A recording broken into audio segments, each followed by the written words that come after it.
akan bagaimana kehilangan seseorang yang sangat saya kasihi karena pelayanan kesehatan yang kurang baik. Dan itu sebenarnya dirasakan oleh banyak masyarakat di Maluku Utara yang nggak bisa ngomong apa-apa, yang hanya bisa menangis dan pasrah.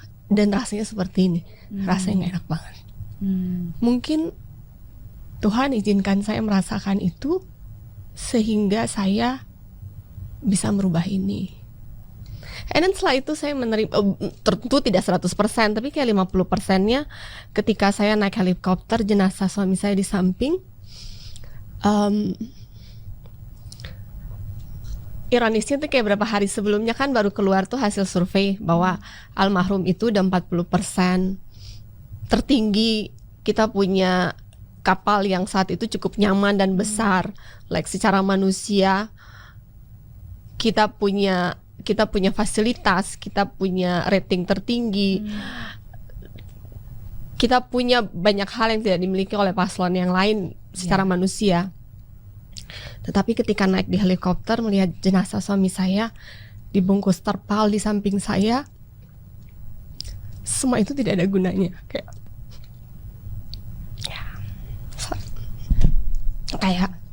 I lost everything. And then tapi saya menerima, kayak antara mungkin karena udah terlalu sedih jadi juga tidak nangis histeris, kayak pada akhirnya hidup itu bukan milik kita, hidup itu milik Tuhan. Jadi saya belajar untuk mengikhlaskan dan berjalan dengan hari ke hari. Kadang ada penolakan, kadang kalau saya lagi waras saya terima, ketika saya lagi down saya bertanya kenapa. Dan dalam proses kampanye 42 hari itu banyak, terutama ibu-ibu datang menguatkan saya secara face to face, kemudian secara online menguatkan, dan saya kuatkan mereka. Dan kemudian saya mengenang kembali perjalanan 12 hari bersama almarhum, melihat mereka di pulau-pulau yang kehidupannya tidak mudah.